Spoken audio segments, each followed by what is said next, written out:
Welcome back to the Saturday Scholars College Football Podcast. Thanks for watching. Thanks for listening. That is in. I am Shub, and today we are here to do SEC win totals part 2. Today we will be covering the former SEC West teams, at least most of them, and the geographic new Central teams. So essentially, the teams that are in the geographic central portion of the SEC. So Alabama, Auburn, LSU, Ole Miss, and Mississippi State. So we got 3 states, 5 teams covered today in this batch of teams. This is a pretty good one. Pretty good batch of teams here. I'm looking forward to it, man. How we doing tonight? Doing good, man. Hey, we're like you said in the last video, we're rounding third base. We're about halfway there on these win totals. And what better conference to end on than the SEC? And hey, this was a fun batch of teams to look over, Shub, so I'm really excited to get into it. Let's talk about it. Same. Well, starting in alphabetical order here, let's start with Crimson Tide, Alabama, coming in with a win total of 9.5 wins. And of course, unless you live under a rock, you know that Alabama is going through some major changes this offseason, some major program changes. Out is Nick Saban, the greatest of all time, and in is Kalen DeBoer, the former Washington head coach, a guy that just has winning in his DNA, just like his predecessor. And DeBoer pretty much, I think, sort of doused the flames on all the people that were hoping for an Alabama fall off the face of the earth, which that's not going to happen. I think we both knew that wasn't going to happen as soon as the hiring was made. And from the looks of it, even in year one, even with the potential to lose a bunch of recruits, it wasn't really as bad as everyone thought. It really wasn't as bad. And if you look at this team on paper, I mean, this is still an SEC title contender. This is still a playoff contender. I mean, it's still an everything contender. So I don't think Alabama's going anywhere, but Zan, we're going to talk about win totals for the year 2024 for the regular season. It's 9.5 according to Caesars. Break us down this roster. Well, I mean, it's Alabama, man. They still have a great roster. It's one of those teams that just reloads despite having so much that goes out to the NFL every single year. And even though they lose people in the portal, they still retain a great roster because they recruit at such an elite level. I mean, Kalen DeBoer is a certified winner. We know all about this. I love me some Kalen DeBoer. His basically win-loss ratio as a head coach is basically some video game numbers on freshman mode. Look, he's bringing in Kane Womack, who was the head coach at South Bama as his DC, and I really love that hire because Kane Womack was he had South Bama cooking for a good couple seasons there. And this is South Bama, a team who was relatively new to FBS. They haven't been at the Division I level for that long. And he has them right there, winning 9-10 games. So major credit to that hire. I will say the offensive coordinator hire is a little bit of a head scratcher for me.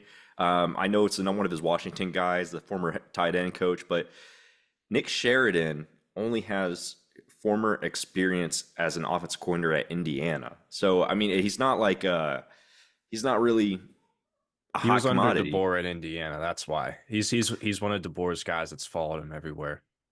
Exactly. So I feel like he's just like, hey, buddy, I'm just going to give you a shot here. Thank you for following the carrot that I keep dangling, and here's your chance to have a treat. And we'll see, man. That one actually kind of concerns me a little bit, just because this is the big leagues now, man. This is Alabama football. This isn't Indiana. This isn't being the tight end coach at Washington. This is Alabama offensive coordinator position. The expectation for you is quite high. On the flip side of this, you do have Jalen Milroe coming back, who took a nice leap last year, which is exactly what he needed to do for Alabama to be competitive. And we saw him do that, and I think he'll continue along that trajectory this year and be a top 5 candidate to be a Heisman this year. Not really concerned about that. So Alabama's in a good spot at the quarterback position. And if for some reason Milroe goes down, you've got Ty Simpson, who's a highly touted guy. So they've at least got some quarterback insurance there, although Ty Simpson we don't really know what he can do just yet. In terms of running backs, man, I mean, you lose McClellan to the NFL, but I mean, you've got Justice Haynes and Jamarion Miller, both highly rated guys. Neither one really productive because they haven't been the starter, but this is Alabama. This is but 97, 95 grade guys. I mean, these are talented dudes who would start at most rosters.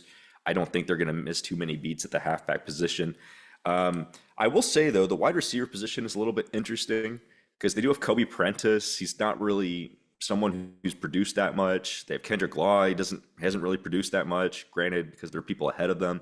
And then they brought in Jeremy Bernard from Washington, who was like a 400-yard guy. And I know that doesn't seem like much, but given what Washington had, the stud litany of wide receivers that Washington had, and he still got 400 yards. I'd say Bernard's actually probably going to be the top dog there, or one of them. He could be a 1,000-yard candidate this season. But I look at this, and these are your projected starters, and I would not be shocked if this kind of changes by midseason because I look at some of the players that Alabama's bringing in. They have two true freshmen coming in who I think are going to rotate in and probably steal a lot of significant playing time, and that's Ryan Williams, who is a 99 grade 5-star coming out of high school, and he is a true freshman. And then you have Caleb Odom, who's a 95 grade guy, also coming in. And both these guys are like on the verge of cracking the depth chart already. So it'll be really interesting to see. But this is one of the weaknesses to Alabama so far is just the lack of any definitive alpha dog on this wide receiver unit. But I will say this. In terms of offensive line, despite losing J.C. Latham, I think this might be the best offensive line in the country, if not like a top 5 offensive line. This is a dang good O-line. They grade well at every position. No shockers there. Alabama just stacks and reloads. And so Jalen Milroe is going to have some added protection. These young running backs are going to have some holes to run through. And that's going to buy some time for these receivers to make some plays. So we'll see, man. And I'm interested to see if these true freshmen get their heads in the mix here. Don't doubt Kalen DeBoer, but a little bit of doubt in Nick Sheridan. We'll see, man. We'll see. There's a little bit of doubt to be cast there. Defensive side of the ball, man. They lose 3 highly graded guys to the NFL on the D line. No shockers. I mean, that's typical Alabama every single year. But they have some solid interior guys returning. No shockers there. And they just reload on the edges, man. And then they also got LT Overton in the portal from Texas A&M. So this D-line, I think, will not be as good as it was last year, but I think it's still going to be a dang good D-line. It's probably a top 10 D-line still, but not as elite as it was last year. Then you look back at the next level, you got Deontay Lawson and G.I. Campbell both returning. They're actually pretty average per grades if we're talking just individual grade standards. But in terms of Kane Womack being the DC here, I think he'll get this group going where they need to be. In terms of this linebacking group, it's actually not one of your best ones in the SEC, which is shocking when we think about Alabama football, but it is still a very respectable unit, and especially at the Power 4 level. We go back and we look at the secondary. They lose 2 elite corners. No ifs, ands, or buts about it. Both guys getting drafted very high. Terrion Arnold, Kool-Aid McKinstry, both graded out very well. And now they have 2 projected transfers that are going to start for them. So I'm thinking you're going to take a step back at the corner position here. I mean, you've got Deshaun Jones coming in from Wake Forest, and you've got Damani Jackson from USC. Damani Jackson, a former 5-star, so that's nice. You got some athletic pedigree there, but Deshaun Jones is a guy from Wake who graded very average against ACC competition. So that is a little bit concerning there. So we'll see if maybe someone else steps up to bat over there at the corner position. I think there are some holes there for sure. But I will say, at least in the secondary, you get Keon Sabb from Michigan, who grades out pretty well through the transfer portal. And then you return Malachi Moore, who's basically a vet over there and is a senior. So, I mean, ultimately, Alabama still has a very talented roster, Shub. No shockers there. But it's not this powerhouse that we're accustomed to seeing. The wide receiver room, surprisingly, outside of like those true freshmen, the potential behind those true freshmen, I think is the weakest group on this team. But I still think, man, like that this group is going to put something together. They still have a great offensive line. They have a great coach. 20th in offensive efficiency last year. Actually, not that great for Alabama standards. I think they can at least stay in the top 30. They might regress a little bit. We'll see. Only the time will tell. But this defense is still going to be pretty dang good, Shub. So let's take a look at the schedule because that's the ultimate determining factor here. And let me tell you this, despite everything I said, Alabama is still going to be cream of the crop in the SEC. They're going to be one of the best teams. We go Western Kentucky, that's a win. USF, that's a win. At Wisconsin, that's probably a win. You get a bye week to prepare for Georgia. I can't tell you how huge that is to have a bye week to prepare for Georgia to open up SEC play. And you're at home in Tuscaloosa. I really like that right there. Now, obviously, I can't just chalk it up as a win for you. That's going to be a toss-up. But, hey, you get a bye week and you have a home field advantage in that game. That's huge. That's huge for this play. Then you get Vanderbilt to kind of rest from that Georgia game. And then you get South Carolina, which you're a notch above them, although I like their improvement this year. I think you beat South Carolina.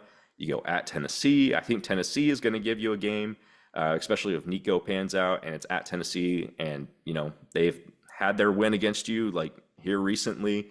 And they're going to be hungry to do it again. So, I mean, the Tennessee fans are going to want to bring that. And then you get Mizzou, man, and Mizzou's no cakewalk now. Eli Drinkwitz has something going on over there, and they've actually got a pretty solid roster. Then you get a bye week to prepare to go to Baton Rouge at LSU, which I think is huge because that is one of those tipping point games for this win total, Shub. You really need to get this win in Baton Rouge if you're going to go over on this win total. And I think they can. This LSU team is still pretty good, but they're not the team of last year, for sure. This LSU team has lost quite a bit. And I think Alabama is going to be a notch above them, despite this being in Death Valley and probably going to be a night game. We're going to hear some neck. I think Alabama is probably going to take this one. I lean very slightly to Alabama. Mercer, you're going to be fine. You're going to beat Mercer. And then you're going to go at Oklahoma. We'll see what Jackson Arnold looks like. This is not an easy one, given that you have to go at Tennessee, at LSU, and at Oklahoma. That is rough, man. And then you've got Auburn in the Iron Bowl, who always brings it, no matter how good they are or what they look like. And so that makes me kind of nervous, Shub. I look at the schedule here. I see, yes, you get Georgia at home. You go at Tennessee, but your other games for teams that may be able to beat you, other than Mizzou, at Tennessee, at LSU, at Oklahoma, and then you've got the Iron Bowl. That makes me nervous, man. And what we're sitting here at a line of 9.5. Let's say between Georgia, Tennessee, LSU, Oklahoma, Auburn. You know what? Basically, you're asking me, do I think that they can go 3-2 or 2-3 between those teams? And I think Alabama is good enough to go 3-2 against those teams. I will go over, a very slight lean to the over here, with low confidence, because I can definitely see them going 9-3 in year one if this wide receiver room doesn't pan out. But I'm going to say I believe in Kalen DeBoer. Alabama goes 10-2, and they're right there in the conversation to potentially be in the SEC championship. Very good synopsis there, Zan. Yeah, as far as the offense, I think wide receiver for sure will take a step back. It's very interesting how Kalen DeBoer is going from last year's wide receiver room he had at Washington with almost 3 first-round picks there to what he has at Bama now. But I'm sure that's going to change in a hurry. I mean, you see what they're doing in recruiting, which, by the way, I'm just shocked that people thought that DeBoer wouldn't be able to recruit at Alabama. I mean, the guy can just say, I took Washington to the national championship game. I had a first-round quarterback, 2 first-round receivers, yada, yada, yada. Come on now. He's going to recruit well at Alabama. But anyways, I think Milroe coming back kind of offsets that in a way. Offensive line should be very good. You mentioned that you think it could be one of the best in the country. I think at least the interior is probably the number one interior offensive line in the country, and it's because all 3 interior guys are projected to go in the draft in at least day 2. Both guards and the center, who's transfer Brailsford from Washington, all projected to go day 2 in the draft. Entire interior offensive line there. And then not to mention Caden Proctor, who transferred back for the 2nd time in a row. He went to Iowa for a few weeks, came back, and now he's at left tackle. So you're looking pretty good there. So I think the offense can maintain its top 20 status, and that's in addition to the fact that, I mean, let's be real. I feel like DeBoer honestly might be an X's and O's upgrade over what Alabama had last year, and I'm not really concerned about the OC because he's worked under DeBoer for multiple years now, and I'm not really too worried about that. But we'll see. I expect them to maintain their top 20 status. As far as the defense, yeah, you already highlighted it. Still think the rest of the defense should be very good outside of question at corner. I think maybe slight regression should be expected here. They were 8th last year in schedule adjusted efficiency. I think probably outside the top 10, maybe outside the top 20, but I think that's a bit of a stretch. So I expect them to be top 15 to 20 maybe on both sides of the ball this year, which is very good. Very good. But is it elite enough for Alabama to win a national championship? That's the biggest question here. So my model is a little down on the tide, slightly down on the tide. It has 8.8 wins for Alabama, which I think is a little bit lower. I mean, first of all, this coaching staff is I like the coaching staff a lot. Like Kalen DeBoer automatically for me, it's like that's a plus like at win or like a plus half a win in my book. So really, I'm looking at this and I'm like 9.5 just seems right on the money, man. I had such a hard time with this because I went into this thinking there's no way I'm fading DeBoer. I don't care if it's year one in Alabama. But then I look at the schedule, man, and I look at the other teams that we've covered so far and we've yet to cover, and I'm like, man, somebody's going to lose these games. Somebody's going to lose these games, and I just think it is ever so slightly that Alabama is more likely to go 9-3 than they will 10-2. But either one of those two records, I think, is what is going to happen. I don't see them being any better than 10-2, maybe 11-1 if things go really well, like right off the jump. But I think 10-2 or 9-3 is the final record at the end of the year. So I'm gonna go slight under, but it is like a little hair to the under. It is not confident at all. But yeah, I don't see them being any worse than 9-3. I'll tell you that. So I'm not personally touching this one. I'm not betting this, but for the sake of doing this podcast, we have to do a play here. I'm gonna say under, and that's only because I have a lot of other overs in this conference. So that's it. But I like Kalen DeBoer, and I would not be surprised if they go back double digits. All right, moving on here to the Auburn Tigers. So Auburn, Hugh Freeze, year two, down in the plains. 6-7 last year, and Auburn really, I think, went full Auburn mode. And I think this is why Hugh Freeze is the perfect coach for Auburn because when you think of Auburn, you think of crazy wild upsets. You think of them always playing up to their opponents. You think of them no matter what kind of team they have. If they have a 3-win team or a college football playoff team, they're going to play Alabama tooth and nail in the Iron Bowl. And the Iron Bowl is usually going to be a great game. And then they're probably going to have some really head scratching losses. And that's exactly what Auburn did. And I think the last two games of the regular season last year really encapsulated the Hugh Freeze experience and the Auburn experience by the fact that they just completely threw in the towel and lost to New Mexico State at home and then proceeded to be a 4th and 30 away from defeating the Alabama Crimson Tide in the Iron Bowl the next week. And let's be real, they should have won that game. I don't know how they let that happen.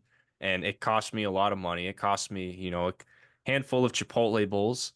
For Shube standards, that's a good amount. So yeah, that was a big swing. That cost For both of Shube us standards, money. that's a lottery loss. It cost both of us some money, that Iron Bowl loss. I mean, that was a huge swing either way. And I think that Auburn was definitely a little bit better than their 6-7 record showed. They just did not show up in the bowl game either. They just didn't care to be there. I mean, but that's what you get when you hire Hugh Freeze. Anyways, though, enough about Freeze and last year. Let's focus on this year. Their over under win total, according to Caesars, is 7.5 wins, and there's a little bit of juice to the under at minus 135. So the sports books expect Auburn to get another extra win or two potentially this year compared to last year. What do you think, Zan? This Auburn team is actually kind of nice, man. I think they've upgraded at most spots on their roster, at least on the offensive side of the ball. They were 64th in offensive efficiency last year, so I actually do like this Auburn team to get into the top 35, if not top 40. This year, maybe even higher. It just depends on Peyton Thorne. That is the only weakness for this team is quarterback. If Auburn was able to get themselves one of these bona fide quarterbacks out of the portal, and then you gave them this roster, I would feel very good about Auburn's chances this year to really compete. But Auburn is still going to be much better this year than they were last year. Look, you've got Derek Nix coming in from Ole Miss. He was the wide receivers coach. He's going to be the new OC. He doesn't have any coordinating experience, though, so that is a little bit concerning there. So we'll see what that looks like. You've got a lot of weapons to work with, but someone without experience, I don't know if you're going to be able to make the best with those weapons. You do have DJ Durkin coming in from Texas A&M for to be your new DC. I mean, I like that hire. We'll see how that works out for them in the future. But overall, man, Peyton Thorne, and if Peyton Thorne goes down, your backup is Hank Brown, who was like a 3-star, 85 grade guy. This is like a dude who would go start for like James Madison or something, or Marshall. This isn't a guy that you want playing Auburn football. So basically, Peyton Thorne is the best thing you've got, and he's very average, average at best. So we kind of know what we got with Peyton Thorne, unless he's going to take a massive step forward, and I just don't see that. So we've got at least average QB play, but I think you're going to need a little bit more if you want to do some make some noise in the SEC. You do return Jarquez Hunter, really efficient runner. You bring in, you do return Damari Alston, so there's a little bit of insurance there. You got a good little tandem. the wide receivers are all transfers, man. But I do like what they have. You've got Keandre Lambert Smith coming in from Penn State. You've got Robert Lewis coming in from Georgia State. And then you have Cam Coleman, who's actually a true freshman, 99 grade 5-star. And then you have Perry Thompson, who's a true freshman, 97 grade guy. So you've got talent on this team, man. I Dude, they're mean, pulling a South Carolina, except for skill positions, throwing these high rated freshmen right into the fire first year. I mean, if you've got a 99 grade 5-star, you might as well throw them in there. I mean, True. why not? You got nothing to lose. And I gotta say, man, and plus you're probably paying them a lot, so you want them to play. So I mean, that wide receiver group, there is so much potential among those four players alone. So and then you've got a good running game, but how's the offensive line look? I'd say it's below average for SEC standards. I'd say for most conferences, it's probably average, but for the SEC, it's definitely a below average offensive line. So that's going to be a limiting factor because a lot of these SEC teams have one common denominator, pretty good defensive lines. So that's going to be pretty tough on you. We'll see if Peyton Thorne is able to, make some use of having these elite weapons around him or doing some West Coast offense to kind of deal with the poor offensive line play if that's going to be the case this year. Moving on to the defensive side of the ball, I do like this defensive line, Shu. It's pretty deep. They returned Jason Jones. They returned Jalen McLeod. They bring in Isaiah Rakes from USC, who grades out pretty respectfully. And then they've got 3 to 4 more guys in the rotation via portal ads and just returners who grade out relatively respectfully. So this defensive line is pretty deep. That's kind of a common denominator with a lot of these SEC teams. And Auburn is no exception. We look back at the linebacker group. You return 2 guys who played meaningful snaps. You got Austin Keys, who's a pretty good player. And you've got Eugene Asante, who's a relatively average player. So you've got at least a good, talented group up front. The concern is with the secondary, Shu, because you lose 3 DBs to the NFL. That's very hard to supplement. But you do return Keontae Scott, who is a pretty solid guy. You bring in Jaron Thompson from Texas. But otherwise, you have a bunch of youthful guys. They're going to have to step up in the secondary. So for me, the secondary is the big question mark on this defense. But otherwise, I really like what they have on defense. And I really like the potential this team has on offense. It's really all up to Peyton Thorne on offense and all up to the secondary on defense. If those things can gel, this team could shock some people. But we'll see, man. Let's look at the schedule. Alabama A&M is going to be a win. Cal, although Cal's better than I was expecting them to be this year, I do think you beat Cal. You're at home. You've got some Jimmys and Joes. I think you can beat them, even if they got some X's and O's. Then you got New Mexico. New Mexico's lost most of their good players via the portal. You're probably going to crush them. Then you've got Arkansas. You probably beat Arkansas. And mind you, these first 4 games are all at home. And then you go at Georgia. Now, I think you lose that game. I mean, it's Georgia. And then you get a bye week to prepare for Mizzou, to go at Mizzou. And I think that's actually a pretty huge bye week for you, because Mizzou is one of the better teams in this conference this year. And you're going to go play at their house. But Auburn is not so far behind that I could say definitively Mizzou will beat them. Now, I would obviously lean to Mizzou to beat them. But if you're giving me a bye week for the Auburn Tigers, prepare for Mizzou, and say some of these true freshmen wide receivers and are showing out, and Peyton Thorne's maybe elevating a little bit this year, just taking even a slight step forward, then this could be danger for Mizzou coming off this bye week. So that one I have more as like a toss-up, lean Mizzou.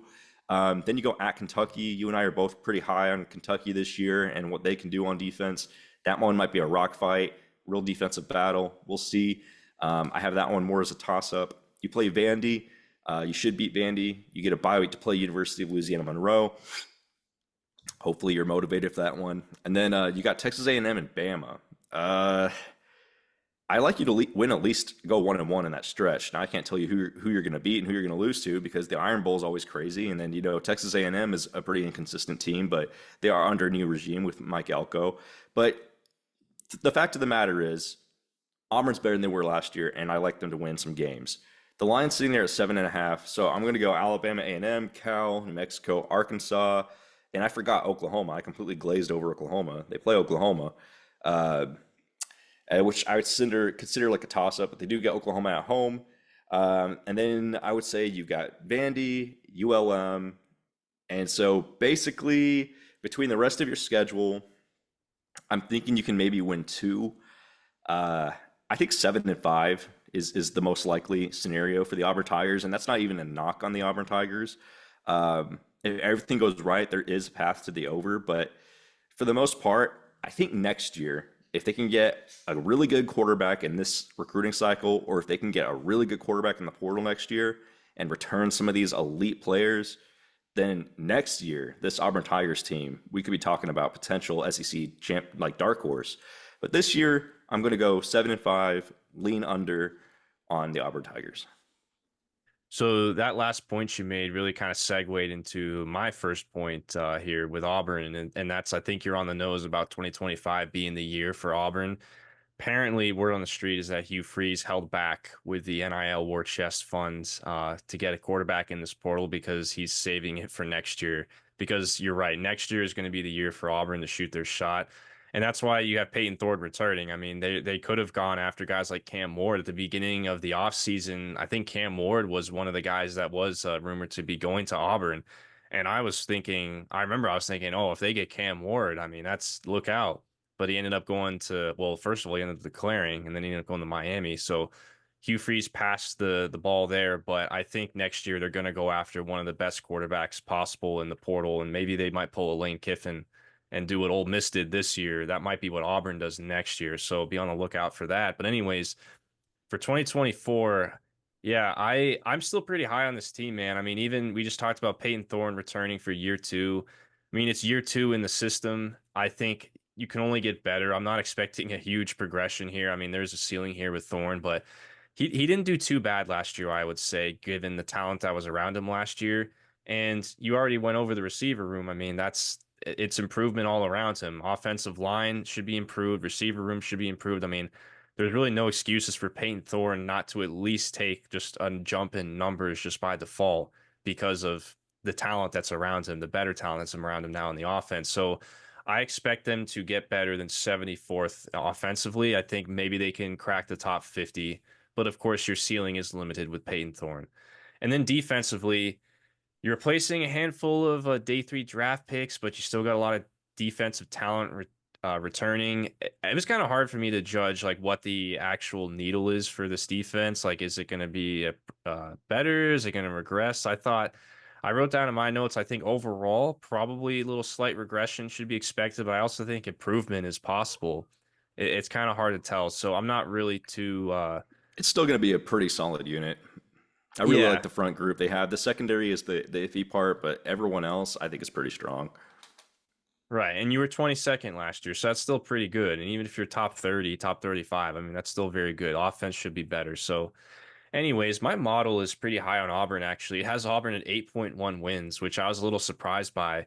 But I think it likes Hugh Freeze as a coach because Freeze definitely can coach and scheme around in big games like we saw last year in the Iron Bowl when he really wants to. But then he can also just completely phone it in and have his team not show up for teams that they're like 3 touchdown favorites against, i.e., New Mexico State last year. So I'm looking at the schedule and I'm like, man, first of all, you got 8 home games. 8 home games is a luxury. And that's why I was initially like, my eyes were leaning towards this over because you got 8 home games at Jordan Hare. So they should start out 4-0. And I say should start out 4-0. You also got Vandy at home. And you also got ULM at home. ULM is like probably going to be the worst FBS team this year. They're a complete disaster. They might be the worst of all time. So Mhm. even if you just don't show up against ULM like you did last year against New Mexico State, they'll still probably win because that's just a terrible team. So it's like I look at the schedule and I'm thinking, okay, 6 wins that should, keyword is should be in the bag. Doesn't mean they will be in the bag because Hugh Freeze seems to drop one of these every year. So maybe 5-1 against those teams, but should be 6-0. And then I'm looking at these other games. I mean, Oklahoma, you got it, Jordan Hare. Texas A&M, you got it, Jordan Hare. You got to go at Alabama, at Georgia. I'm not expecting you to win those games, but you already talked about at Missouri, at Kentucky. Those are both very winnable, in my opinion. I mean, even that at Missouri, I think they do get one of those, and I think they also do get one of these bigger upsets. I mean, they almost had the Bama in the Iron Bowl last year. I can't see the offense getting any worse. It has to be better, and I'm not expecting the defense to drop off. I'm like, man, if you just get that 4th and 30 to just not land. in Isaiah Bond's hands in the back corner. This is a 7-5 team last year, and it just makes me think, screw it, I'm gonna go over. That's what it made me think, and that's what I'm gonna do. I'm gonna say over 7.5 with low confidence. Hugh Freeze, don't burn me again. Should have had the over last year, but it's all right. I forgive you, and I'm expecting you to cash it in for me. Get me to 8-4. But I'm with you, Zan. I think 7-5, 8-4 is probably where this lands. But if they, it'd be a disappointment, I think, if they do 6 wins or less, especially with all these layups that they have at home at Jordan Hare this year. So there's really no excuses when 2/3 of your games are at home with that environment and with virtually the entire offense coming back with all those improvements. So my case is rested there. All right. LSU, the Tigers, next up on the docket with a win total of 9 even on Caesars, 115 even on both sides there with the juice. Brian Kelly coming in for his third season in Baton Rouge, 10-3 last year. Brian Kelly with a team that definitely had a Iowa-like disparity between offense and defense last year, except it was the inverse. They were the inverse Iowa. Maybe just not quite as bad as Iowa, not quite as egregiously bad, but still they were kind of swimming in Iowa territories in terms of discrepancy between one side of the ball versus the other. And I fell for this team last year. I thought the offense was going to be really good. I thought Jaden Daniels would be a Heisman contender. And well, what he did, I was right. They won the Heisman. I was right about one side of the ball, but the other side of the ball, I thought, oh, their defense shouldn't. I was like, oh, they'll be fine. They'll still probably be like top 40. Oh no, completely wrong. And LSU fans are probably thinking to themselves, man, if we just had a top 50 defense, if it was just half as good, that could have been an SEC championship team last year with what they kind of wasted offensively. But nonetheless, it was a 10-3 team, and the team is going to look a bit different going into this year. So, Zan, take us through this LSU Tigers roster. Well, I'm sure LSU fans are elated to have a new defensive coordinator in Blake Yeah. Baker, who they got from Missouri. So hopefully that can help improve their woes. I mean, they were sub 100 in defensive, or beyond 100th in defensive efficiency, No, man. Like sub that's 100 is terrible. right. Yes. So yeah, sub 100, yeah, sub 100. And but number two in offense. So like, yeah, you want to talk about crazy discrepancies, man. And you're right. If they were even like 50th in defensive efficiency last year, it's probably an SEC championship team, college football playoff potential, like maybe natty. You never know. That offense was pretty nuts. Um, but anyway, man, this team is going to take a significant step back this year. And yes, LSU is still a quality team. They still have a lot of good players, but you cannot discard losing a Heisman quarterback and two first round receivers, Brian Thomas Malik Neighbors. and Malik Neighbors. Yeah, I can't believe I blanked on that. But yeah, I mean, like the talent was elite last year, absolutely elite, and you're taking a significant step back this year. You've got Garrett Nussmeier, and he's a little unproven, but I mean he is a highly rated guy. He's been in that system for a very long time. I expect him to be a formidable quarterback at the SEC level, um, but he's not going to be as dynamic as Jaden Daniels was. And then you've got Josh Williams and Caleb Jackson splitting carries, neither having much production. They're going to have to step up because, obviously they haven't really been starters. And then you've got Kyron Lacey coming back. He's going to basically be your lead dog coming back, who's a 500-yard guy. And then you bring in CJ Daniels from Liberty, who's a 1,000-yard guy. So, I mean, you've got some returning production at the wide receivers despite losing so much. Um, but I don't know, man. I mean, overall, even though this is still going to be a pretty respectable group, it's definitely going to take a significant step back. Like, and I mean significant not in terms of like saying this offense will be bad. I mean significant as in it was two last year. It was second in efficiency last year. This could still be a top 25 offense. It could still be a top 35 offense, but it's not going to be the second offense. And so the other question remains: how much of an improvement are we going to see from the defense? Surely they'll crack the top 100, but how much so? And that's kind of where this question lies for me. I mean, their line's there at 9, man, and that kind of shocked me a little bit. But I mean, it is more schedule driven, I believe. So we look over here. The offensive line, I really like. Actually, it's a pretty good line. Defensive line, pretty average, but you do return Braden Swinson. So for SEC standards, it's a pretty average O line or D line. Sorry, and then Linebackers, man, you got Harold Perkins, who had a little bit of a down year for Harold. Like, I mean, I remember him as a freshman. Everyone thought Harold Perkins was going to be the truth. And, he kind of took a little bit of a step back, but he's still a solid player. You also return Greg Penn at that level. You've got good linebackers. You've got a solid group up front. There's potential for this defense to be good. You return Sage Ryan and Ashton Stamps, guys who, graded out pretty averagely, who are looking to take a step forward this year. You bring in a transfer in Jardin Gilbert from Texas A&M, and then you've got some other young guys who are going to rotate in at the safety position that'll look to step up. So, I mean, there is certainly talent on the defensive side of the ball. If they can realize a top 50 defense this year, which very well could, there is talent there if it's coordinated properly, then potentially LSU could do some more damage than I'm expecting. I mean, Brian Kelly is a great coach. They did produce a great team last year, but they're going to have their work cut out for them. Looking into the schedule, they play USC. I like them to win that game in the opener against USC. Nichols, I think they beat Nichols. You go at South Carolina. I think you win that, but you can't be caught sleeping there because I actually do think South Carolina is a rung above what they used to be, but they do have a little bit of a quarterback limitation over there because we don't know what Lenora Sellers is going to give them. So we'll see. UCLA, I like them to beat UCLA. I don't think UCLA is going to be that good at all this year. Then you've got South Bama. They just lost Kane Womack, their stud head coach. They lost a lot of their most talented players to the portal. You should beat South Bama. You get a bye week to prepare for Ole Miss, and you get Ole Miss at home. That's a pretty huge swing right there because Ole Miss is one of the better teams on your schedule, and you get a bye week and home field for them. I still think Ole Miss is probably going to win that game, but that is a game that you could win depending on the environment. You get a night game right there, that could change it all that much.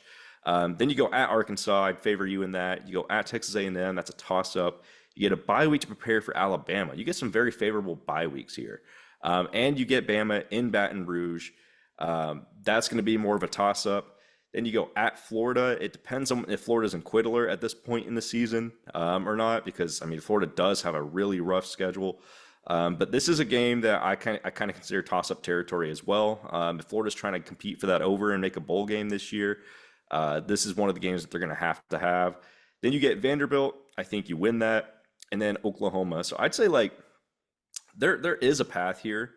I mean, there's a reason this line is right there at 9. I think that's kind of perfect. I mean, USC, Nicholls, South Carolina, UCLA, South Bama. I think this team could start 5-0, and then go bye week. Ole Miss toss up. Arkansas 6 wins between Texas A&M, Bama, Florida. Well, let's go Vandy at 7 between Texas A&M, Bama, Florida, Oklahoma. I think you can at least go 2-2 in that stretch. But I'm having a hard time seeing more than a 2-2 in that stretch. I'm having a hard time seeing 10 wins. I think it's more likely that they're going to get 8 or 9. I think 9 is perfect. I really do think LSU is going to go 9-3 this year. But I really think it's more likely that they maybe slip up and lose one of these extra games that they're not supposed to and go 8-4 than they go 10-2 this year. I'm going to go push to under LSU with low confidence. Push to under at 9 for LSU. So yeah, I have a somewhat of a stronger opinion on this team. So I think it's honestly very fascinating. And I'll start with the lines of scrimmage. One, you want to talk about Iowa disparities and the disparity between offense and defense. We'll just look at the line of scrimmage. I mean, LSU last year graded out as the #1 offensive line in college football, just in terms of line yards, in terms of success rate. They were #1 in the SEC by a huge margin. They were #1 by a country mile in the SEC last year on the offensive line. And I mean, it's because you got guys like Will Campbell at left tackle, projected top 5 pick. I mean, he could end up going #1, which, hasn't happened in a long time that a tackle goes #1, but this year that's possible. And then you have Emory Jones over at right tackle, projected early second round pick. So they have 2 very, very elite tackles on both on that offensive line. And the interior, I also like what they got coming back. So I think it's likely going to be one of the best offensive lines in college football again. And I was thinking, I wonder if maybe part of the reason for why the offensive line metrics, like, you look so good, just like way better than everybody else, is because a lot of teams were preparing for Jaden Daniels and 2 first-round pick receivers, and they probably would. I think a lot of teams were just playing like prevent defense. At least that's what Florida did. I could tell you that Florida just went to prevent defense the entire game, and they still dropped 50 on them. So when you're not stacking the box like that, and you got to worry about the Heisman Trophy winner taking off or throwing deep balls to two first round picks at receiver, you probably are not necessarily trying to stack the box and stuff the run. So maybe that's why the offensive line just looked like amazingly good last year. But still, point still stands. It's a very good offensive line, elite tackles. But then on the defensive side of the ball, they were one of the worst in the SEC last year, despite having three players drafted, which didn't make any sense to me. You guys, LSU had three defensive tackles drafted last year, but yet they graded out as one of the worst off defensive lines in all these metrics. And I wasn't just looking for one. They were one of the worst in the SEC in line yards allowed, power success, stuff rate, front seven havoc rate. They were bottom of the barrel in all those, yet they had three guys individually drafted. And I'm thinking, man, that is just an indictment on coaching right there. Has to be an indictment on coaching right there. So this defensive coordinator hire of Blake Baker from Missouri has to be a godsend. I mean, because there's no excuse for LSU with all that talent to be sub 100 in defense. That was a complete failure of coaching last year. Let's call it like we see it. That was a complete failure of coaching that defense last year. So it has to be better. And one note on Harold Perkins, he's still projected to go in the first round, you know that, which is kind of crazy because he's just a freak. But I think maybe this is a good thing for Harold Perkins because if he just gets right coaching around him, he's projected to go like mid late first round right now. I could see him jumping into the top 10 if he just has good coaching this year and has a solid third season. He So is a freak athlete, so yeah, the upside is definitely there. So listen, this thing, just because of the nature of the athletes they have, this thing could be turned around very quickly. But the question is, how much will it be turned around? And how much will it offset the loss at quarterback? And I'm going to use USC, which is ironic because they play USC in the first game here, but they're essentially in similar situations. Remember how I said, hey, let's do a little sanity check here. You lose Caleb Williams, the number one overall pick, former Heisman Trophy winner. You get a guy that flashed in the bowl game and everyone's hyping up. He's still good. Doesn't mean you're going to replace a Heisman Trophy winner and first round pick or number one pick. LSU, Heisman Trophy winner, number two overall pick. Garrett Nussmeier is a good quarterback. He is a good quarterback, but you're not replacing Jaden Daniels. Like that's just sanity check here. I know Nussmeier went off in the bowl game, but it's a downgrade overall. He's still a great passer. I mean, the thing is, Nussmeier is it's unfortunate because he's being compared to Jaden Daniels, just like Miller Moss is being compared to Caleb Williams. But both of them are very, very good quarterbacks in their own right. They're just being compared to Heisman Trophy winners and top two overall draft picks. So my point stands there. It's going to be a downgrade at quarterback, and wide receiver is a big downgrade too. So I that's tough. It's tough for me to see reasons for optimism when you're just losing like elite first round quarterback, two receivers, Heisman Trophy winner. Like it's hard to replace that. So my model is really like an LSU for some reason, however, and I'm going to defy the model here today because the model has LSU at 9.8, which the thing is the model was also very high on LSU last year and what happened. Because remember last year I followed at least a lot of the same numbers, the source data that I follow to make my decisions. Last year I took the bait on LSU and that bit me pretty hard. This year I'm not doing it. So I'm gonna say under 9 wins. I'm gonna go at it with low confidence because 9 even I think is right about where I think they'll fall. I think 9-3 or 8-4 is where LSU will be at. But don't get me wrong, the scheduling dynamics here are pretty favorable. You know, you already highlighted it. I mean, we're both not as high on USC and UCLA as everybody else. I really think they should beat those teams, but despite the non-con not being as tough as at least I think it is, uh, I don't see this team recovering from losing what they're losing at the skill positions. So I'm gonna go under with low confidence. But yeah, if this was at 9.5 earlier, and I actually I bet the under 9.5 with personal money, but now that's at 9, I'm not as confident. So that ends my spiel on LSU, and I think this will be my first time fading LSU and Brian Kelly so far doing win totals because the last 2 years I've been very high on them.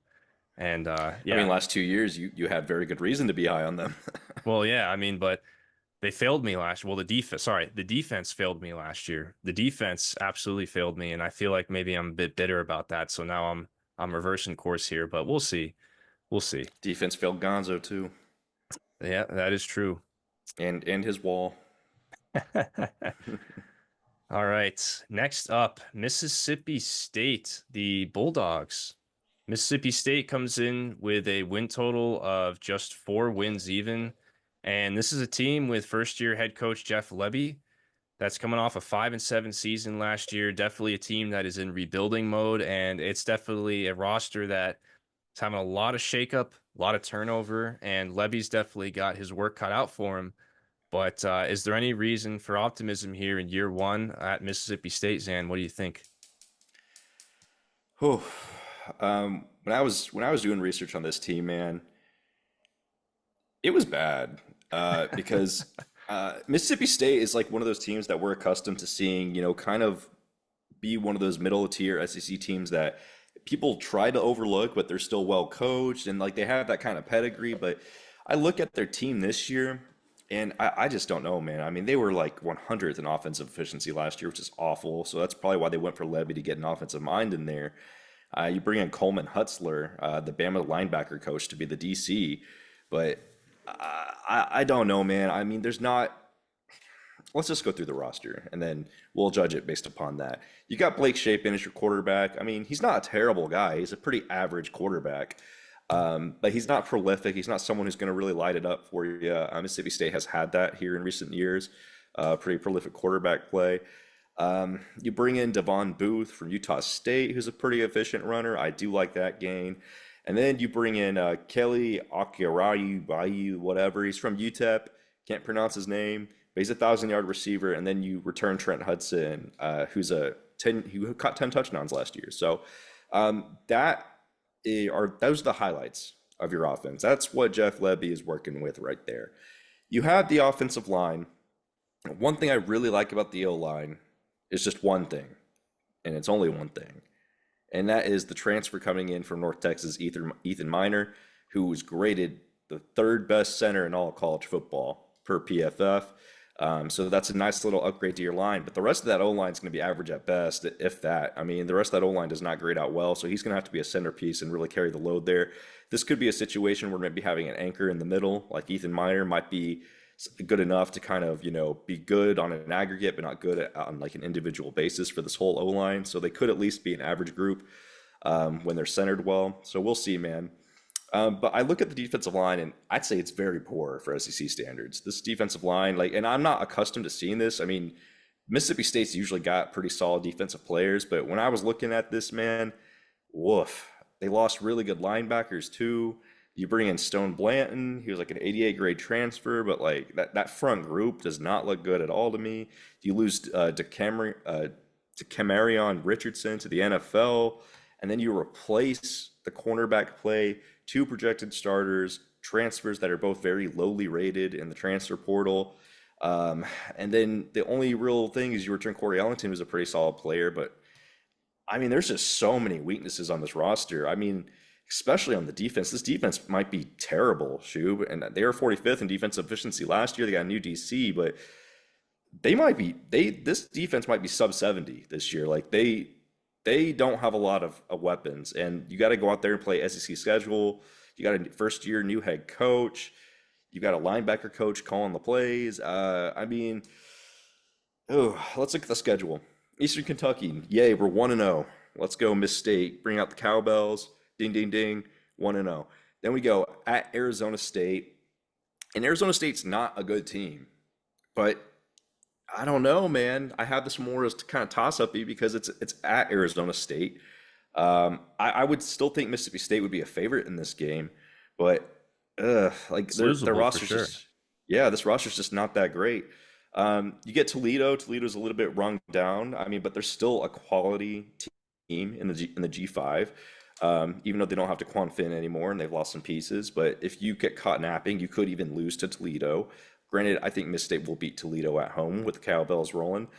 You get Florida. I think Florida beats you. You go at Texas. I think Texas beats you. You get a bye week to prepare for Georgia. It's a wasted bye week because Georgia's gonna beat you, and it's probably gonna be pretty ugly. especially because it's at Georgia. Then you get Texas A&M. I mean, they've got Mike Elko. They've got a pretty good roster. I don't think you win that either. You got Arkansas. That's more of a toss-up game. I would even lean Arkansas in that game. I think Arky's got a better roster. UMass, you should win. So cool. We're looking at maybe like 3.5 wins right now. At Tennessee, you're probably going to lose. You get a bye week to prepare for Missouri. You're probably going to lose. Ole Miss, you're probably going to lose. Their line's sitting here at 4, and I'm really surprised that's a plus 100 to the underplay. Um, because quite frankly, I think 3.5, 3 to 4 wins is kind of where I see it. Most of their wins are going to come in this non-con slate. They very well could start 3-0, but I mean, this team legitimately may not win an SEC game. I'm looking at their schedule, man. I mean, it's a pretty rough SEC draw. They really do play some of the better teams in the SEC. And with that being said, I'm going to go lean under, man, on Mississippi State with low confidence. And I will say, what's keeping me from going medium confidence here is actually the odds. Because I feel like Vegas knows something I don't know because there's a plus 100 dangling there. And for that reason, I can't go medium confidence. I'm going to go low confidence on the under. Good on you for trusting your gambling instincts there. So yeah, so I went through this roster too, and I was like, yeah, this team sucks. It's like this roster's pretty bad. The defense is definitely going to take a big step back, and the defense is probably going to be very bad. The offense, however, I mean, keep in mind, offense last year what they tried to do, and listen, it was just very unfortunate, like circumstantially. You lose Mike Leach, rest in peace. But you have the interim come in last year, and he tries to run a different offense, and you have this entire team that's built around the air raid and Leach's offense, and they try to change it up, and it was like trying to fit a square peg into a round hole. And that's why the offense was just really bad last year, despite having better teams. And that's why it was sub 100. But you have Lebby coming in. Lebby is going to run the veer and shoot. Like it's an offense that puts up points by default. It's kind of like Tennessee with Heupel. And yeah, like obviously Mississippi State doesn't have Tennessee athletes, but Shapen isn't a terrible quarterback. And I think that they will be able to put up some points and cause, minor problems to opposing teams. But yeah, the defense is going to be very bad. So defense takes a big step back. Offense will just be better by default, I think, because of the scheme. And you have Lebby who's going to call the plays himself. So that's my takeaway there. But so, I'm looking at the schedule and, you know, I look at my model and my model has 4.7. It's spitting out a 4.7. So the model's telling me to go over here. And I take a look at the schedule. The non-con is really not as bad as I think as it looks because normally you look at Arizona State and Toledo and you're like, that could be tricky. But Arizona State is kind They're of in pretty this. bad. They're Yeah. pretty bad. I mean, they're honestly almost in an exact same state as Mississippi State. You have a young head coach who's inexperienced but a great offensive mind. Kenny Dillingham versus Jeff Lebby, two great offensive minds that are still new to being head coaches that are in just big rebuilding years. But I mean, Arizona State's got massive quarterback problems themselves. I mean, their quarterbacks, we went through them. Like their quarterbacks don't look good at all. And like I think Shapen is a good mile better than what Arizona State has to work with. So even though it's at ASU and Tempe, Mississippi State I think still is the better athletes. And I don't know. We'll see. We'll see. But the point is, like, you can beat Arizona State and then Toledo. Normally, I'd be like, oh, Toledo, that you got to watch out there, but they just lost to Quan Finn. I mean, that's the whole team right there. So Toledo's not going to be nearly as good as they were last year. That's at home in Starkville. You beat them. You have better athletes. Down the line, you got UMass at home. That's a dub. So I'm looking at this and I'm like, man, That's the 4. that's four right there. I really like. I'm not as high. I'm not that high in Arizona State. I'm not high on Toledo. Like you can get to 4 wins, and then I'm like, all right, where's one more? Arky, Listen, otherwise, I don't know. it's got to be Arkansas. You got Arkansas at home, Yeah. who's going to be also one of the worst teams in the SEC. And then I think earlier on, if Florida really does not live up to the billing, and they come into Starkville napping, maybe Florida. I only have that as like a I, 20% I chance of them I think beating I think them. it's Arky, man. If they're hitting this over, they're winning every one of their non-con games, and they're beating Arky. But if they don't beat Arky and win every one of their non-con games, this is an under. Like But I just Arkansas is yeah. at home. That's the thing. It's at home, and you know, with Sam Pittman being on the hot seat, that's kind of later in the season, October 26th. That might be around the point to where Arkansas, if things aren't going well for them, where they pull the plug, and that team could be on quit alert. Like I kind of see because of the schedule, I see a path to 5 wins, and I'm gonna go over here. And I like the push insurance at 4. I mean, I think they're not going to lose any more than, or they're not going to win any less than 3 games. I'll tell you that. I think likely they get to 4. So give me a fifth there against Arkansas at home.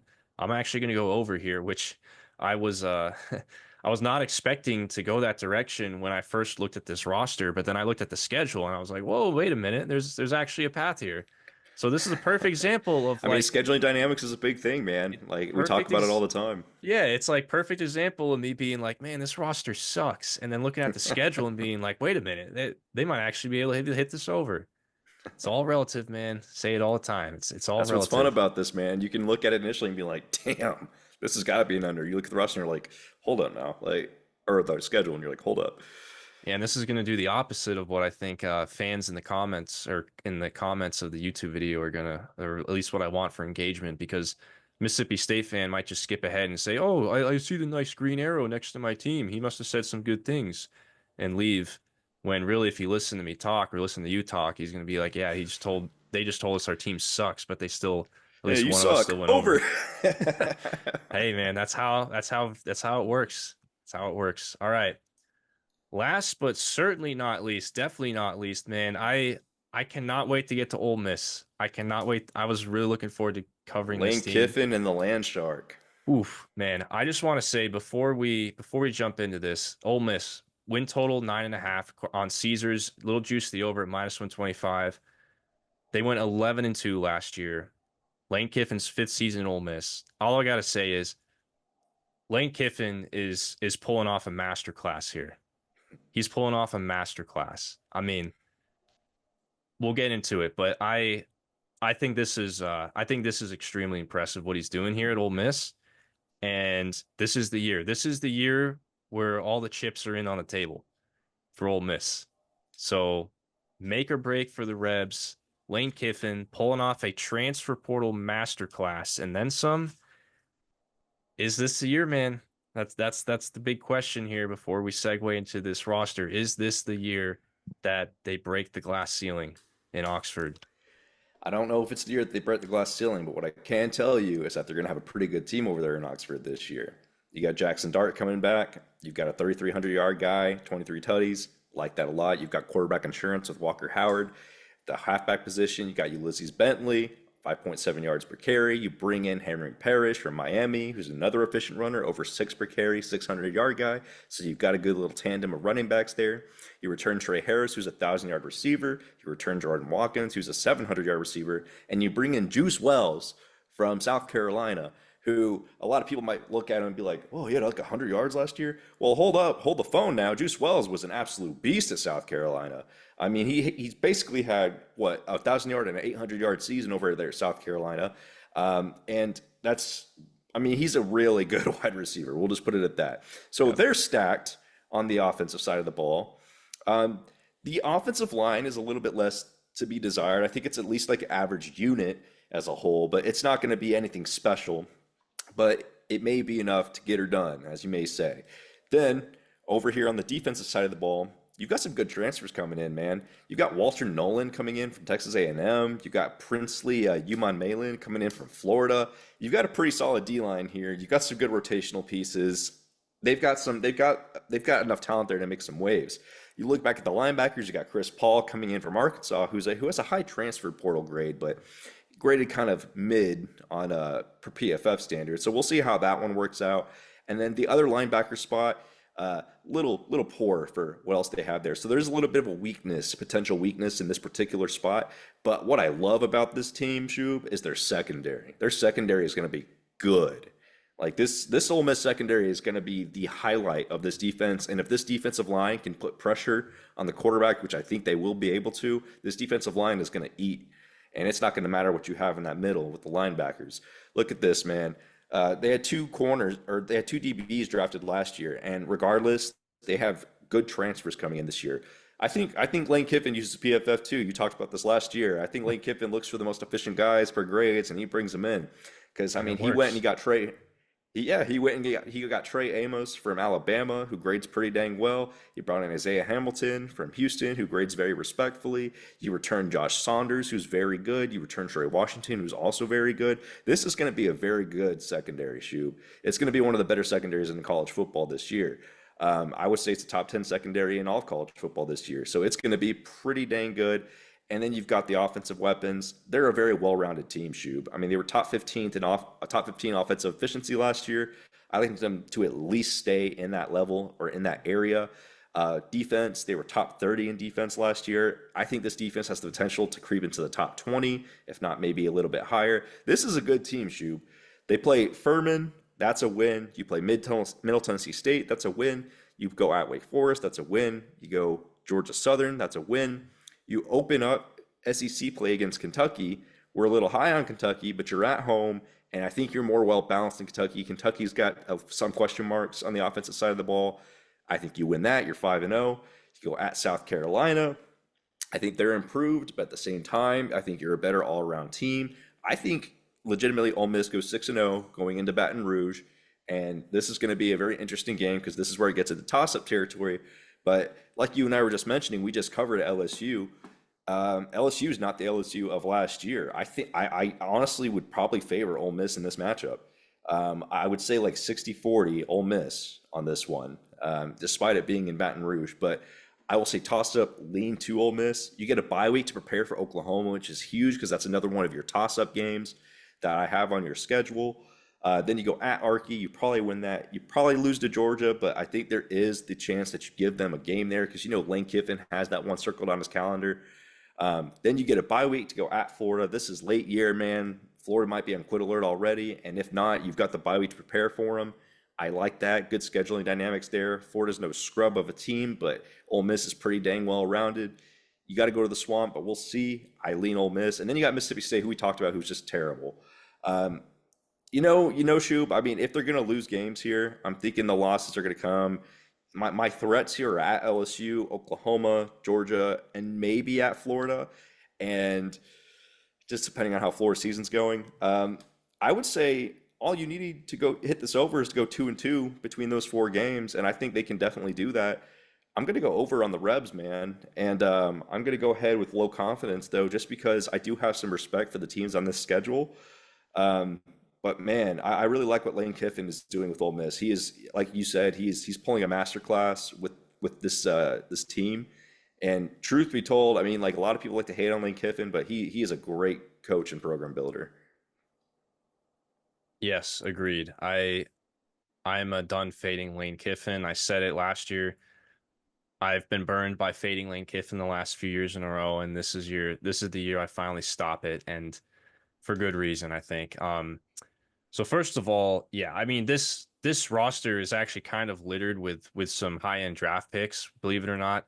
Jackson Dart, first of all, at quarterback, I would say I think there's an argument to be made. Jackson Dart's going to be one of the best quarterbacks in all of college football, and by the end of the year, I don't think it's crazy to say Jackson Dart could end up being the statistical best quarterback in all of college football. I think he's a dark horse for the Heisman, and part of that is simply because I mean, look at the receivers that he's got around him. I mean, I'm not saying that this is going to be what LSU had last year, but I could see it being a type of recipe as to where you got the quarterback, you have all these elite receivers around him. They're just going to be a good statistical team. And the schedule is not quite as difficult as some of the other SEC teams have. So I think this is all possible here. But yeah, Jackson Dart projected to go late day two, maybe a late second, third round pick type of guy. Walker Howard is the backup, is a guy not a lot of experience, but I think is decent insurance if Dart were to ever get banged up. But yeah, man, I mean the receiver room, Trey Harris, projected late first round guy, pre-scoring tight end, early fourth round pick. Watkins is a plus value guy, and then Antoine Wells is projected third round pick.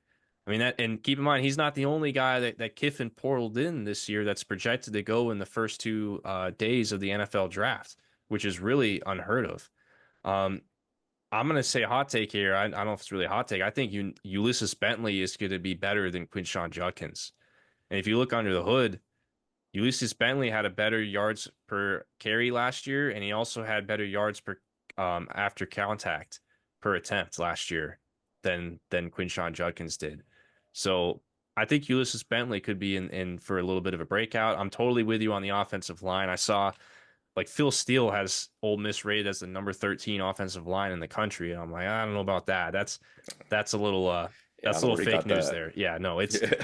it could be. I think it will be. It can make a jump to maybe SEC average, but it's not as good as a lot of other people think. But that's all right because they're pretty much like going to be elite to very good at skill positions. And then on the defensive side of the ball, this defensive line was one of the worst in the SEC last year, and I think this is going to be the primary driver in this jump in defense for me is the defensive line. These are transformational portal additions that they got in. Princely Uman Milan, yeah, he left my alma mater, Florida, but the guy's projected to go in the freaking first round of the draft. Like, come on now. And then they got Walter Nolan from Texas A&M, former five-star, who's projected to go in the second round of the draft, and he is upside to get into the first round if he has another good season. So like you portaled in all these guys and you portaled in three guys that are projected to go either in the first or second round of the draft, which is unheard of. That's unheard of. Even the good teams are lucky to portal in like a first round draft pick, let alone have got three guys that could potentially go in the first, second, and maybe third round at worst. Lane Kiffin Absolute don't play, man. absolute masterclass of a transfer portal uh right usage right there by Lane Kiffin. I don't know if we're ever going to see anything like this again. I think if we get anything close to this, it's going to be what Auburn does in the portal after this year with the war chest that they're ready to unload after this year. But yeah, this is pretty this is a pretty damn good team I think that they're building here. And I know that I said, hey, I'm not really confident in them, potentially closing the gap with Georgia. Well, I'll say this. After looking at this team, I think they've closed the gap. I still don't think they're on Georgia's level, and that's the big problem here is a lot of these guys just did not show up in those games against the elites of the elite. And that's going to be the question is where does Ole Miss go? Can they compete with those Georgia types teams? Can they compete with Alabama? I know they don't play Alabama this year, but that's part of the other good news about this team is the schedule. Luckily, you only have to play Georgia, and then you don't really have another Georgia on the schedule. LSU and Death Valley's, I don't know if they're not elite, and they beat LSU last year. So I'm looking at the schedule. I mean, non-con looking pretty good, man. Should be 4-0. Kentucky at home, very good team that could be a thorn in your side, but should be a win. South Carolina, personally not a believer. I'm looking at 6-0. At LSU, I mean, let's say they drop one to LSU, even though I do think they're the better team now that I've looked at both of these in depth. We'll give LSU the benefit of the doubt there. Bye week to prepare for OU. I'm gonna say 7-1. Arkansas 8-1. If you're not messing around, lose to Georgia, and then you talked about scheduling dynamics. Yeah, Florida late in the season I think is very very favorable. If you want to play Florida, you want to play them in the thick of that just absolute gauntlet that they're going to go through. I mean, I think Florida's going to be coming off playing both Georgia and Texas back to back when they play this game. Like, and Ole Miss has a bye week to prepare for Florida. I'm sorry, like this, I don't care if it's going to the swamp. Like Ole Miss is going to have them in a chokehold by And this then you've point got in the Mississippi season. State in the Egg Bowl, who's just not a good team. Yeah, I 10-2, and I'm being conservative. I think I'm giving them the loss to LSU and giving them the loss to Georgia. Probably take care of business in the rest of these games. 10-2.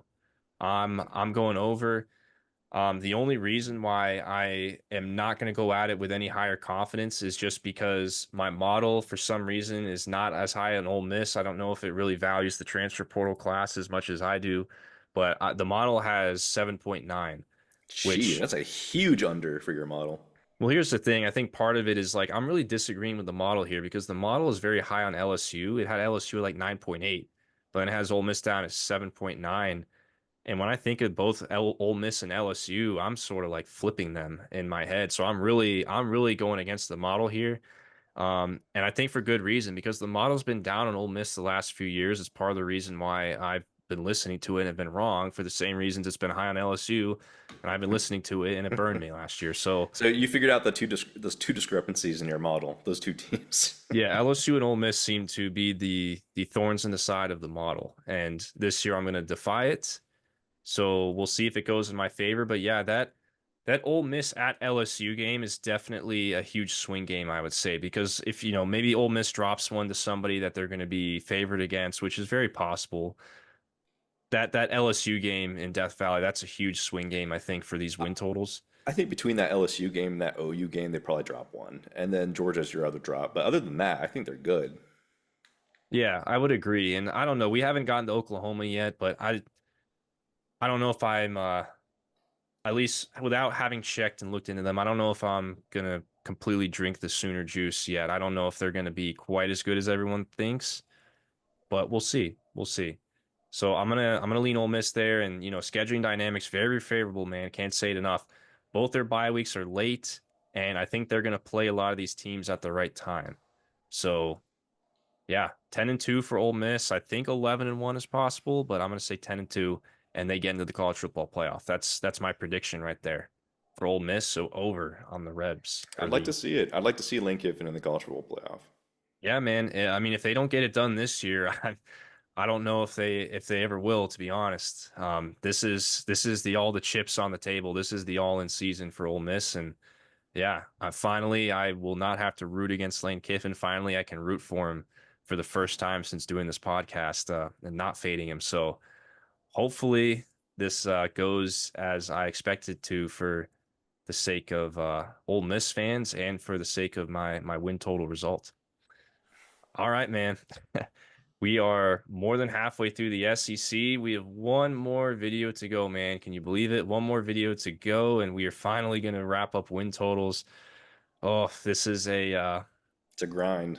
yep, we're almost to home plate right now, and we're going to decide whether we're going to cross home plate standing up or whether we need to slide, if there's going to be a play at the plate or not. But yeah, man, five more teams to go, and it's going to be another fun batch of teams. We have what do we have? Arkansas, Missouri, Oklahoma, Texas, Texas A&M. That's a pretty fun batch of teams to do for the last video, and then we are done with win totals, and then we will move on to our official predictions, which are going to be really fun as well.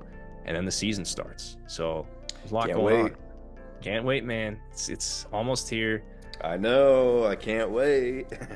and especially after doing this amount of just rigorous research on all these teams. It's just the feeling of like all this knowledge and all this power that we have, This knowing all power. these teams.